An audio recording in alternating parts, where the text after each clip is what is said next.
What's up, Angel City? It's your girl Panda here, bringing you another episode of Angel City Chicks. And of course, I am joined today by the one, the only Nina Kiefer. What's going on, Nina? What's up, everybody? I hope everyone's doing well on this about to be rainy weekend. I don't know. Is it drizzling where you are? It's raining where I am.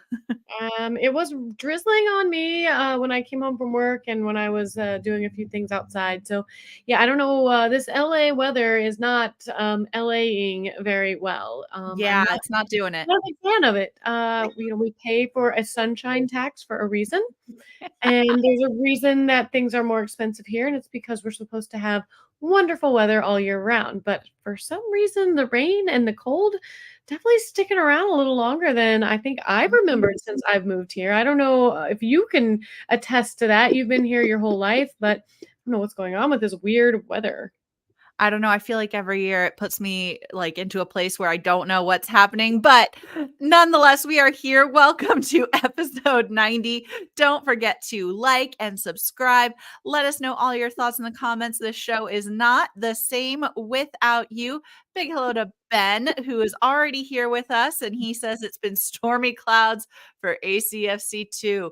Is he right? Oh, Yeah. yeah. It feels like they'll have a black cloud following them around or something like that because we just can't seem to catch a break. We can't seem to find the points. We just luck is not falling our way early on in the start to this season, unfortunately. So we're gonna Yeah. definitely talk about that on this pod. We're gonna recap this game, give you some fun little news and kind of tell you what we've been hearing out there, what people are saying about the games and the team and how they feel, because everybody is an armchair coach for the team they support, and they know they can do it better. So we're gonna let you know what everybody's suggestions are out there. So stick along with us while we peruse through some Angel City news, and yeah, let's kick it off because Peruse through the need news. peruse the news. Yes, I know. Thank you for catching that. But yeah, we got to do something. This girl has got to wash her hair tonight. There's a reason it's in a ponytail, because it is no longer appropriate for viewing. Yeah, outside of my house. So So silly. yeah, it's time to wash this hair. So let's get this going. Let's see if we can keep it under an hour, because it's so much more digestible to everybody that is listening to this on their commutes home in the rain or on their way to the next ACFC game, which is a fun time to listen to the pod, like catch up to where we were and what's going on. So anyways, let's talk a little bit about do we have any fun news with the club? I mean, did you see anything out there?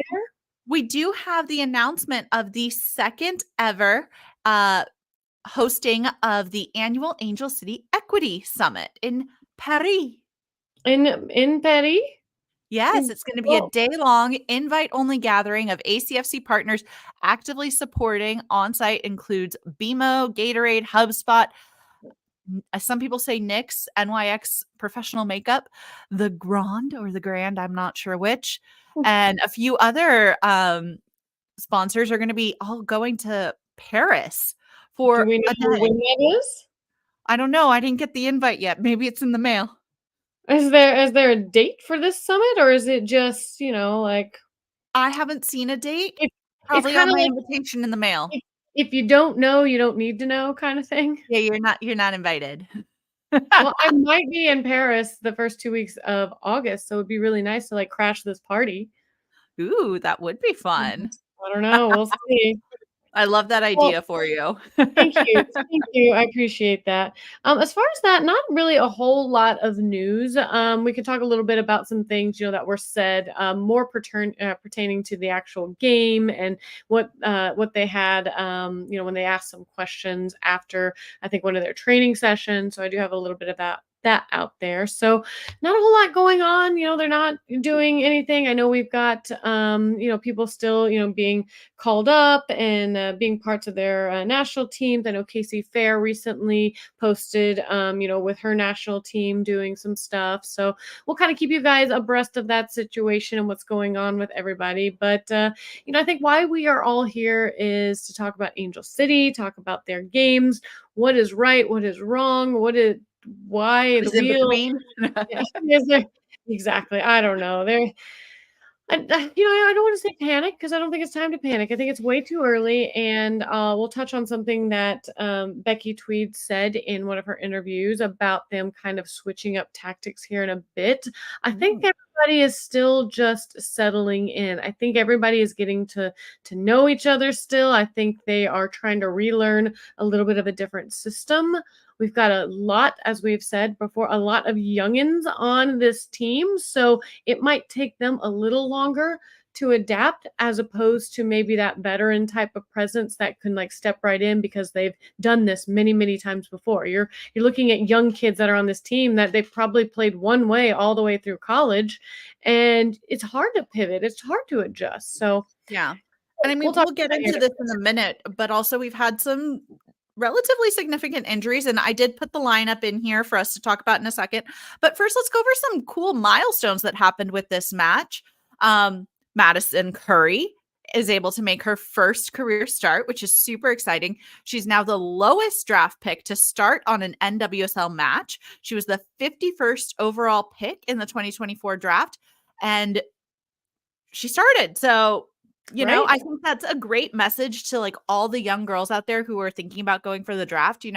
You could be drafted early and not play. You could be drafted 51st and get a start. So hang Well, in and there, what's girls. crazy is she was 51st, and this was the first year that the draft had more than 50 draft picks. So, talk about, really kind of like flying in there right at the last moment and being able to get recognized. And she's made quite an impact. I mean, we're going to talk about her goal that she did score, spoiler alert, but it was her first goal that she scored in the 78th minute, and she's the sixth rookie to score her first professional goal this season. So good on her. A lot more about her in just a moment, but not the only milestone.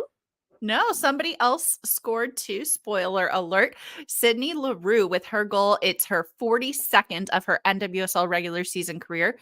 She is now tied with Jess Fishlock for 11th on the all time scoring list.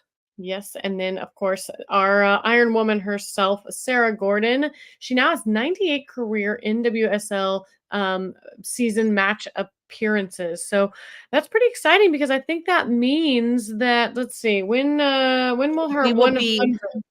It will be at our next home game against NC Courage. And what I think is even cooler than that is that her 99th game is going to be at her former home against the Chicago Red Stars. So I really do love this for her. She's going to go away to her old team for number 99, and then she's going to come home to us for number 100.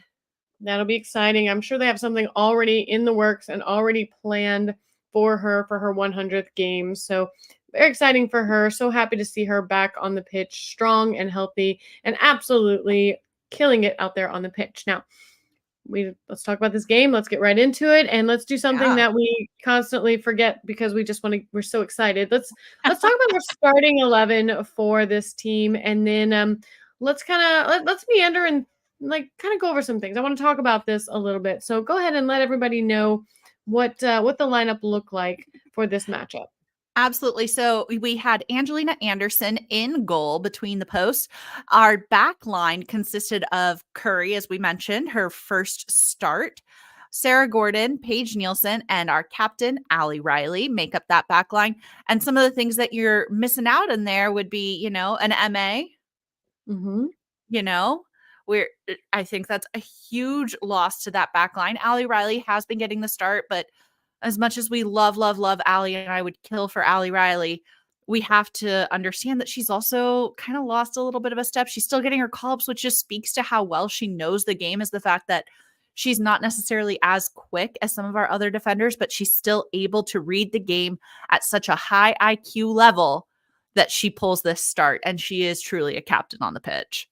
Yeah, you All you right. speak about injuries, and another big name missing from this that we haven't even seen feature yet this year, Madison Hammond, not out there. Yeah. And of course, we're certainly feeling the loss of June Endo out there. Giselle Thompson too, like just Mhm. still injured and not on this list. So we're already plagued with injuries. We're already kind of like cutting into our depth. And I mean, I don't know. I have a few questions for you, Nina. Do you have a good I don't know. I don't know how to actually, word it correctly, but we're seeing somebody like Kennedy Fuller, who is just turned 17. She's very young, very new to all this, getting the starts and playing all these minutes. And, she's done okay, but she's a young girl and she's playing all these minutes, playing all these games. And you've got veterans like Clarice Lebion on the Mhm. bench, not featuring, who was such an important player for us last season. Is this something to, a testament to the system they're trying to run? What are your thoughts on what's happening? I mean, we're not in practice, we don't know, but Yeah. just as a fan and knowing how these girls play, what are your thoughts on that? I mean, let's remember Clarice Lebion looked so good last year because of her partnership with Danny Weatherholt. Mhm.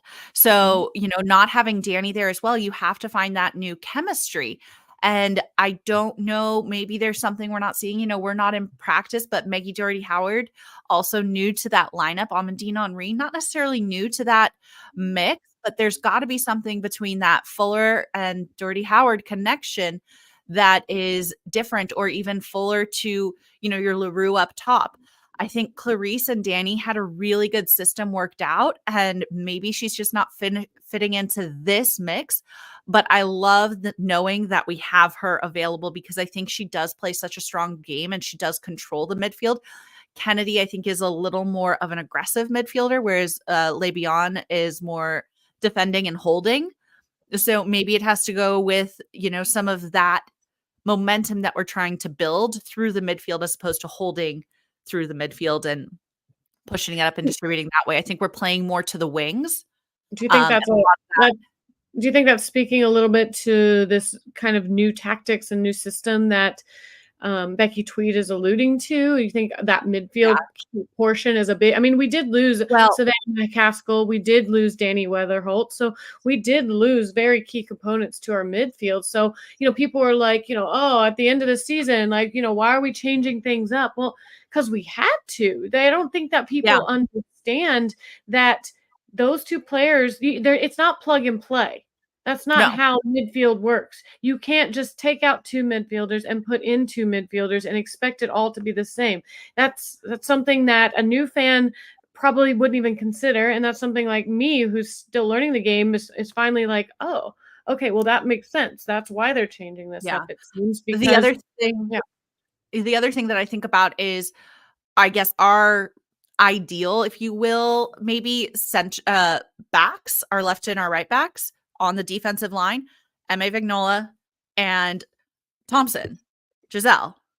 They are both very much your backs that are going to push forward, that are going to have that momentum with it too. So maybe you're not looking for somebody that's going to be as holding, and you want somebody like Fuller who's going to press up more, and you're relying more on Sarah Gordon and Paige Nielsen to be the distributors in that sense, to be pushing that ball out and up. So we're playing more maybe to the wings is the goal. I'm not really sure. It seems like we're still trying to figure out exactly what our style is going to look like. But I know a lot of it does also rely on people getting healthy. yeah, we definitely need that to happen. I am curious to see what this team would look like, if we are able to sub in, a Hammond, Mhm. and if Lebion's going to be able to come in. I mean, I just, yeah, you see those names on the bench that haven't really been featured this season, and you kind of wonder, what is going on, and I don't know. Yeah. Whatever's going on right now is clearly still in a tweaking phase of things. There's flashes of some brilliance here and there, but I don't know that I've seen it all come together quite yet. Yep. So We need to find that back of the net. And with that, we've got, three people up top: Claire Emsley, Sydney LaRue, and Alyssa Thompson. Three big names, three huge names. And we've yeah, got like Keijo on the bench ready to go, you right. know? Exactly. We do have some names. I mean, we have Katie Johnson, and we've got Messiah Bright. We've got Rocky Rodriguez. We've got some good names there. I think it's just a matter of figuring out, how this system is going to play out. And then when you do have your subs, does that system change with the subs that come in, and are they able to adjust to that? So I think a lot of moving parts right now to what's going on, a lot of things that people honestly I don't think understand. As I go out there and I read the comments and I try to decipher how people are feeling about this team and what their the armchair detectives are all saying. And clearly, everybody thinks they know better than the next person, but no one knows better than the coach. So she got us through last season. Let's trust that she's got a plan, and hopefully that we don't play from too far behind, kind of like we did last year. We got our crap together a little too late in the season, where we really had, I mean, we pushed and did make the playoffs. So, I can't really say that that we, I mean, we did exactly what we needed to do, but we made it a lot harder Yeah. on ourselves having to start out behind. And I don't want that to be the case as well here. So All right. anyway, Should we let's get dive into into this game? yeah, let's get into this game. And if you did not watch this game, then well, spoiler alert, Angel City did fall 2-4 on the road against the Kansas City Current. We're going to talk about Di Bernardo, Spanstra, Chawinga, and forward Zanerato. They all scored for the Current, while Sydney Leroux and Madison Curry were able to find the back of the net for Angel City. So we'll get into this little bit of breakdown and give you our thoughts along the way. And of course, the home team is going to open the scoring in the 7th minute. This is when forward Bia Zanerato, she forced a turnover on the left wing and was able to find Chawinga, whose name you're going to hear us say quite a bit during this pod, because she's quite the force out there. She's strong, she's powerful, she's not afraid to take the shot, and boy did she. She was able to hold the ball up before tapping it in, poised, composed, and she gave it to Di Bernardo, who sent it inside to that far post, and she was able to put the team up 1-0. And that is how it's going to start in the 7th minute. I don't even think I had it logged on to my the game yet, because I had to watch this from work because I worked on Saturday. So I had my phone. By the time I got in, I think we were already down. And I was like, oh man, like not the way you want to start this game, unfortunately. Definitely not. And the rest of the half was fairly uneventful. I think Kansas City Current had a lot of good runs, but neither team found much success. The ball, like moving it into the final third, Angel City defender Paige Nielsen came up with a big stop in the 27th minute when Bia beat her mark and sent in a ball from the left defender, Ellie Wheeler, headed on frame. Nielsen is able to head this shot off the goal line and keep it out of the net. Fantastic. This is why she is on this team. This is why she's on that back line, because when we need her, she comes up big. Yeah, and she was actually one of 4 nominated for Save of the Week for the NWSL. If you saw that out there, and it's pretty cool to have a defender out there getting a Save of the Week. And I'm not surprised it was Paige Nielsen, no doubt. Now, in the first half of stoppage time, Di Bernardo, she's going to send a cross in behind the back line that forward Alexis Spanstra sprinted onto and headed it into the back of the net from point blank range. The play, it was actually flagged offside, and womp womp womp for them. But the center official, Danielle Chesky, she did overrule the call, and they were allowed to have that goal stand. And you go back and look at it, and yeah, I mean, it looked like it was a good goal. I mean, she was pretty even with her and just wide open, and that's unfortunately where it's at. And that is where that first half is going to end. They are going to go into the locker room down 2-0 with lots of work in front of them, unfortunately. Yeah, but they say that 2-0 lead is one of the most dangerous in soccer. Yep. It was dangerous and not in the way we wanted it to be. Angel City does pull one back in the 50th minute when forward Claire Emsley sent an early cross from the left edge of the 6-yard box, which forward Sydney Leroux cleanly headed past Franch and into the back of the net. It was a beauty. It was quick. It was fast-paced. It was everything I love with those connections. Chef's kiss. Yes, it was fast, and it wasn't the only thing that was quick, was it, Nina? No, it wasn't long though before the Current added to their lead. And in the 51st minute, oh my gosh, they got one back. They had a sideways pass in, and Bia in the center of the pitch who broke through pressure to send the ball onward to Chawinga on the right. She's able to sprint just a few steps into the 18, drawing our keeper, Angelina Anderson, off her line, and she sends that ball into the back of the net. You know, you're happy one minute, you're sad the next. Yeah, unfortunately, this was not going to be a great game for Angelina Anderson. We'll talk a little bit towards the at the end of this recap about her, but yeah, unfortunately, with some poor clearances, both with her feet and her hands, she's going to find herself, kind of wishing she could have a few of those moments back. Now, we're going to see Angel City narrow the lead again in the 78th minute. We're going to see a corner kick by, again, Emsley, which another name I want to talk about. She is creating all the chances for this team right now. And when I see people out there on social media going, where was Emsley? She's been quiet. She's been quiet. They clearly don't understand her role in What are these they games. watching?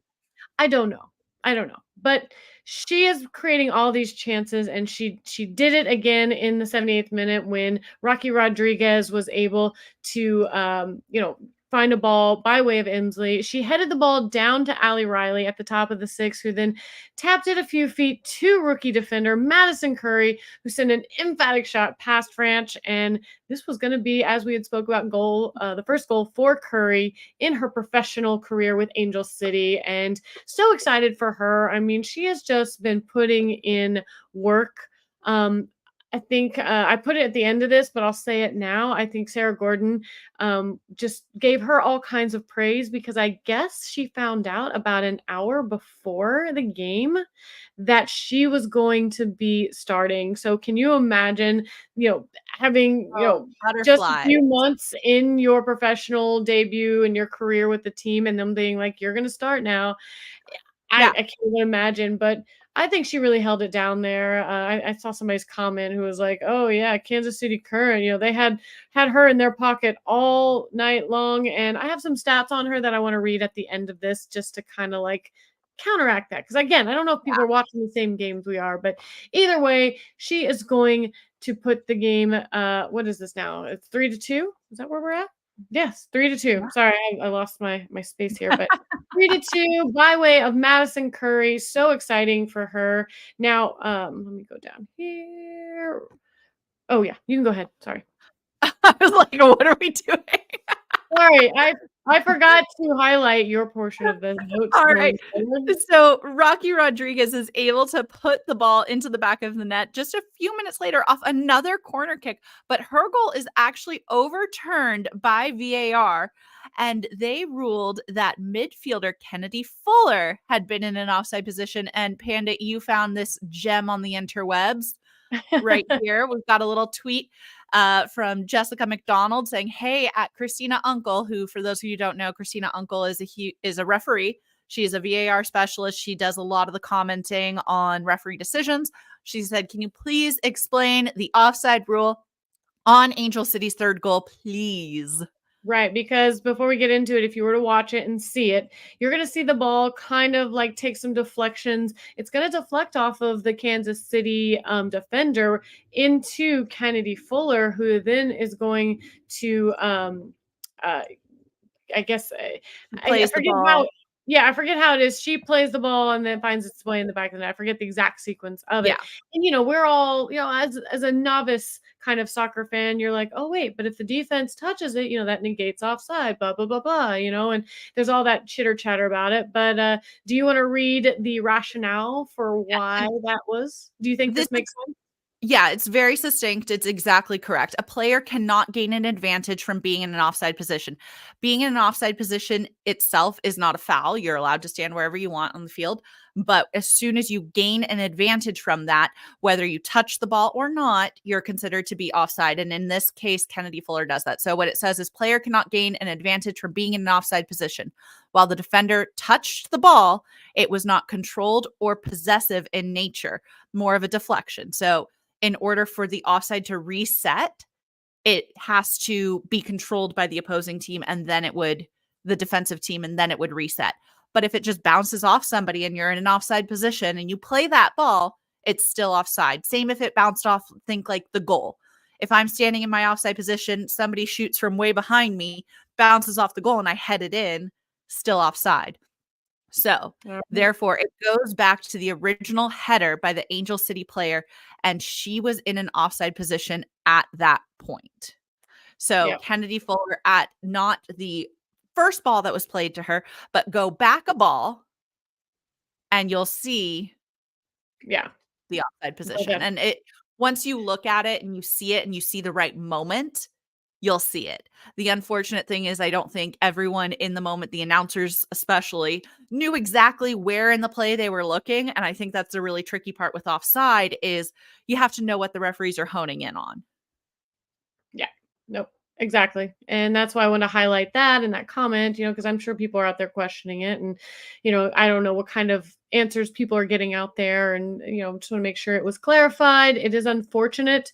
As I put my hashtag on here, VAR giveth and VAR taketh away, meaning VAR gave Kansas City a goal and VAR took one away from us. So Yeah. it kind of sucks. VAR has not been kind to us. It hardly ever has been advantageous. But we can't rely on that. We got to figure out ways to make good, clean runs on the ball and score goals that are not able to be questioned.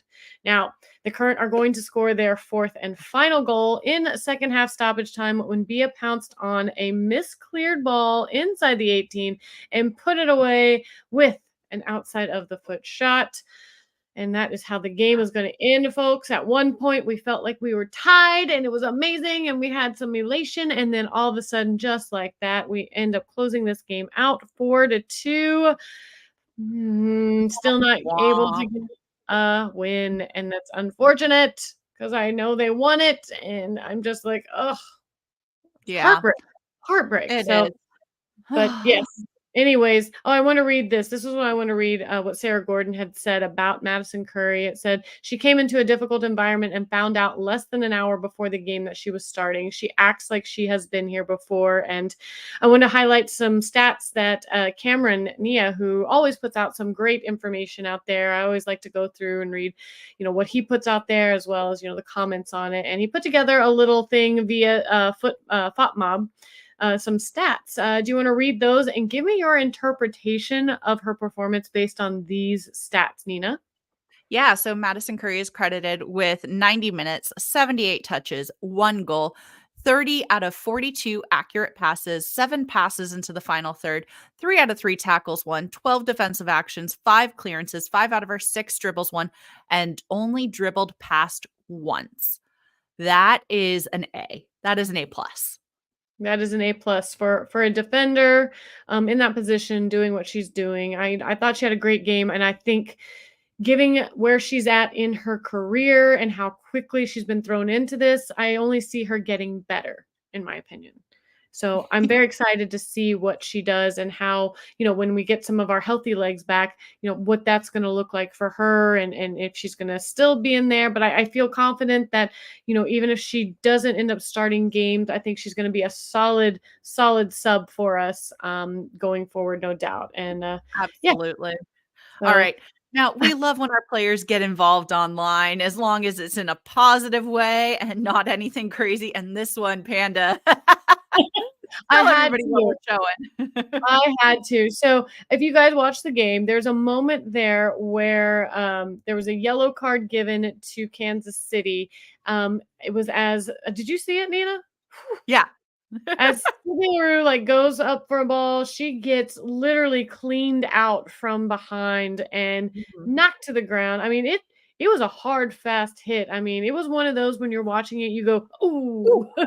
Yeah. And I guess it was posted on Just Women's Sports, and somebody responded. I'll do the response of the person who knows better, and you be Sydney LaRue, okay? No, you be Sydney LaRue. Okay, fine. You get the fun part. All right. So this is the comment, and then this is Sydney's response. If you're not, I want to read these. So if you're in your car, you'll get a little cackle. So go ahead. Yeah.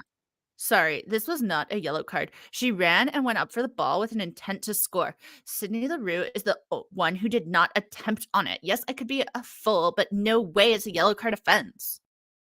And then Sydney LaRue is like, at person, I'm not going to say their name. If you want to get on here, you can. And you're an idiot. Let's move on. Clap back, Sydney. Get it, get it, get it. I was just like, oh, okay. And you know what? Not the first time she's done that. She will clap back. She has clapped back at people who called her out for not going to Orlando. And somebody's like, oh, it's funny how she never goes down to Orlando or she gets sick. Like, you kind of have to think that maybe she's just avoiding trying to play her team. And then she's like, I was literally crapping my pants. Did you really want to see me running around the pitch with, crap down my leg? Like, she literally went all in on her, like saying, like, I was sick. I'm sorry. Like, she has no chill, and I love it when it comes to people calling her out because you know what? Again, you don't know better. Come on. All right. Let's move on. Take a look Anyways, I thought that was a at funny game moment. stats. These game stats, it did seem like an equal game. Every time I'm not feeling like we're getting super outplayed. And here you see, we both had 17 shots. They had 10 on target. We only had 5. We controlled possession a little more with 59% and 465 passes to their 328. Similar pass accuracies with 76 and 74%. Dead tied on fouls, 10 and 10. They got 1 yellow. We got 2. They got 1 offside. We got 1 offside. They had 5 corners. We had 10 corners sponsored by Cedar Sinai.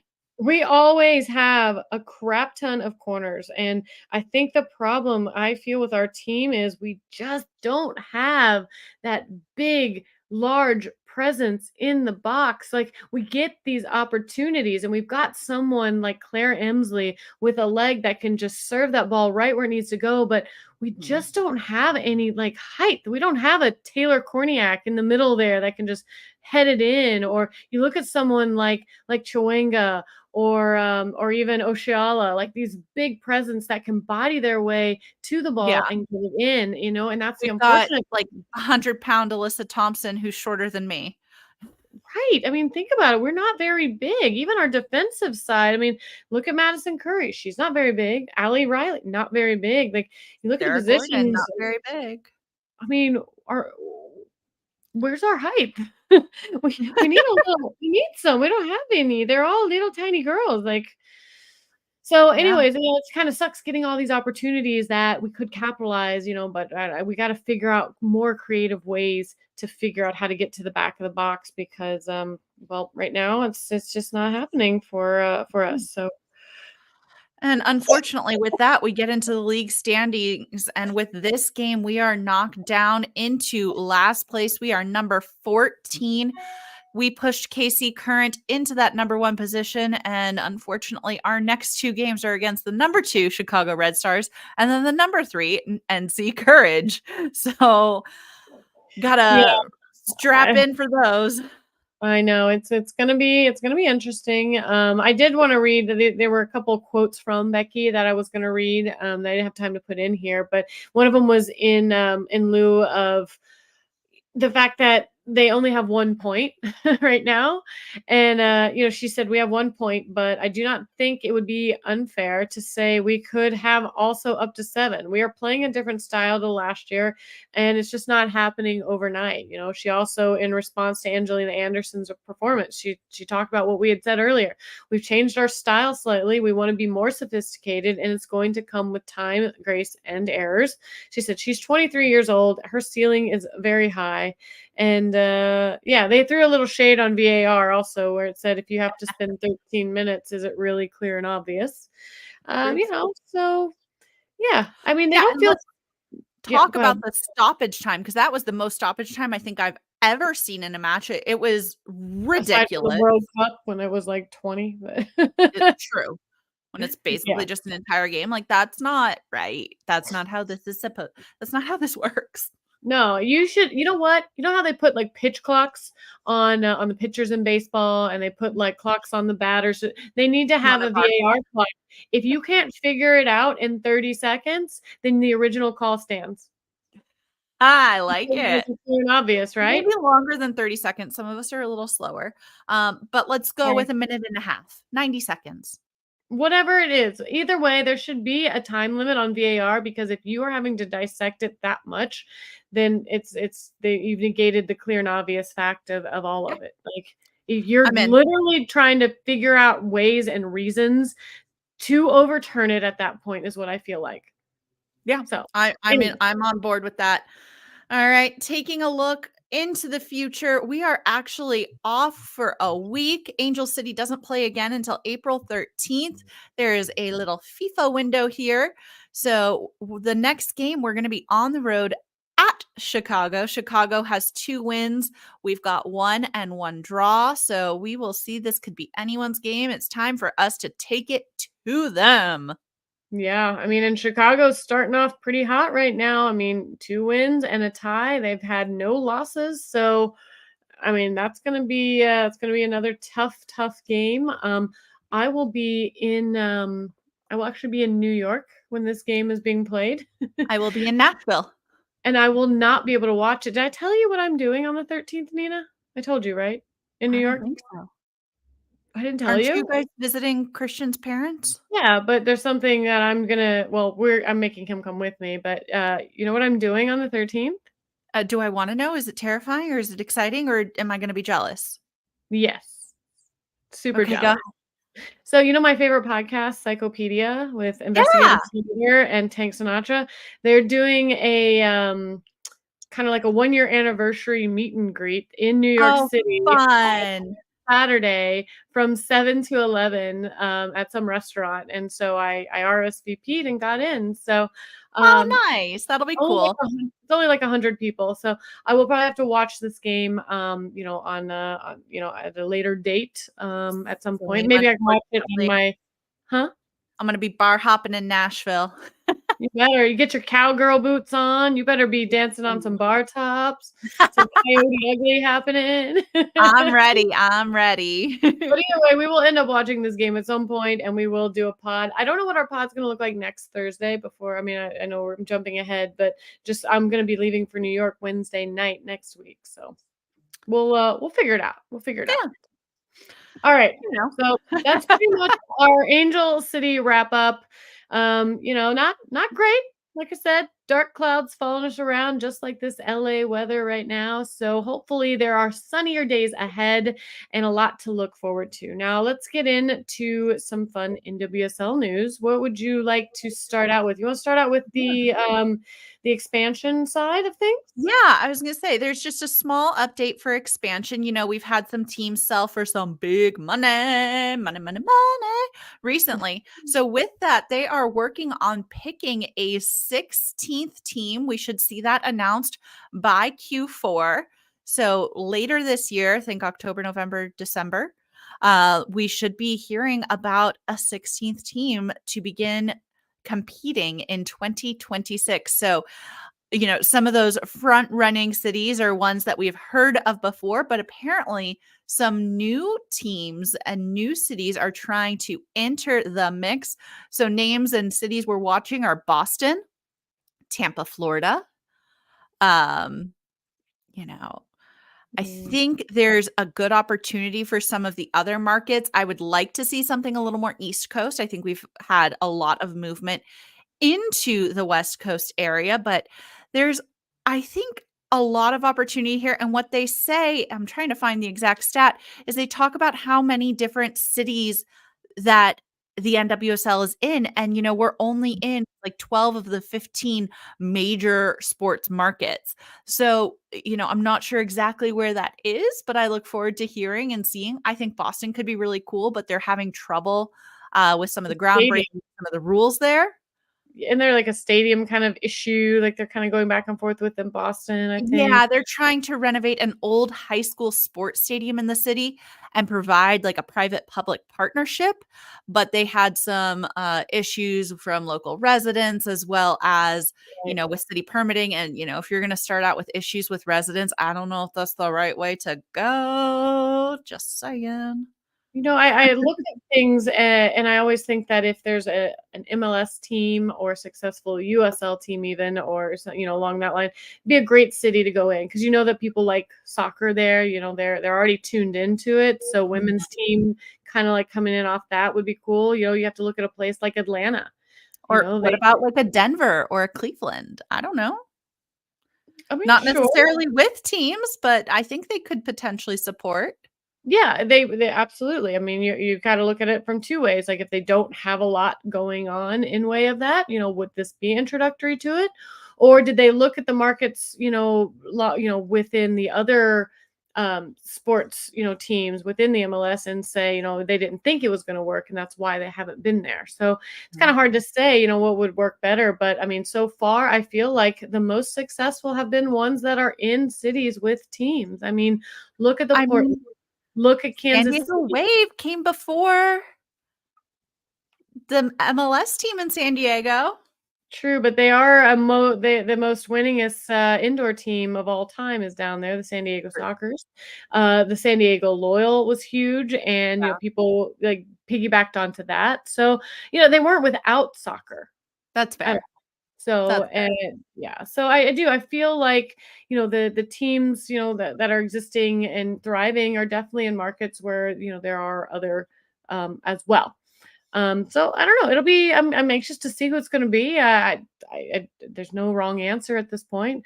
Can't wait for there to be teams in like New Orleans at some point. Ooh, that would be so fun. That'd be fun. I mean, Nashville would be a fun one for a women's team as well. I think Hey. so. Yeah, there's all kinds of opportunities. So I can't wait.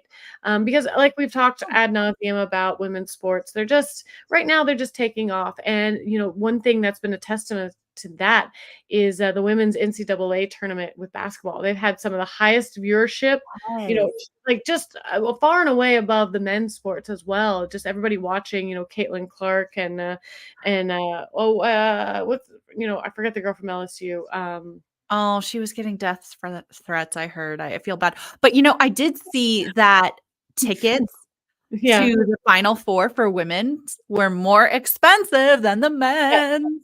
exactly. Love that. Um, so yeah, so I mean, it's exciting right now. Exciting time for women's sports. I love to see them all, thriving and growing and putting more and more franchises in at a reasonable pace. Not hopefully growing too fast. We know what happens when that happens. So either Mhm. way, that's what's going on. And speaking of fast, let's real quick highlight from from Racing Louisville. We're going to talk about Uchenna Kanu. She had the fastest race in league history this past weekend. It took 5 minutes and 40 seconds to score a brace. I love that. I mean, how exciting is Woo, that, man? Whew, who were they super playing? Portland, Yeah, Thorn. yeah, Yeah. which they were also at one point with us. So, Hey. hey, misery loves company. So, thanks for joining us, Portland. Oh my goodness. Yeah. Oh, But that kind of wraps up everything we had to share. We do want to leave you with a quote from our fearless leader, Becky Tweed, who is trying to encourage us not to worry. She says, "The game of football is cruel. You go from 3-3 to 4-2 within a matter of 1 minute. It's tough. We're 3 games in and we haven't been outplayed in any of the 3 games. We have a lot of things that we can fix internally as a group, and we have some time to regroup and do just that." yep, that's what we said. We've always felt like we were kind of in it, and it's just unfortunately, you don't get points for effort, or winning sides of the table in the stats category. So we've just got to find out ways to win the most important one on the board, and that's the one that has the goals in it. So hopefully they're working on that now. Hopefully they've got some time off where they can really attack, this system that they're really trying to embrace, and we can see a new refreshed team with hopefully like a new renewed sense of confidence and get back to the Angel City team that we really saw towards the end of last season. So until then, thank you all for joining us. Hit us up on Instagram or Facebook if you have anything to say. Always join us on our lives at 7 o'clock on Thursdays, or otherwise determined if that doesn't work for us. But we'd love to have you on. We want to know your thoughts. This podcast is not just our thoughts. This podcast is a collection of love everyone's thoughts, from the players to, the pundits, to ours, to yours. So just throw them out here. We want to hear what you have to say, and everything. I mean, doesn't mean that anyone listening is going to take them seriously, but we'd like to hear what you have to say. So, without Perfect. yes, I just mean, like, I would love to hear your thoughts on what we should do, but I don't know that anyone is listening that is going to actually, go, oh, you know what? That's a great suggestion. But I do want to talk about it with everybody because why not? Oh, Nina. Anyways. Bye. You're a mess, and I'm out. I'm a mess.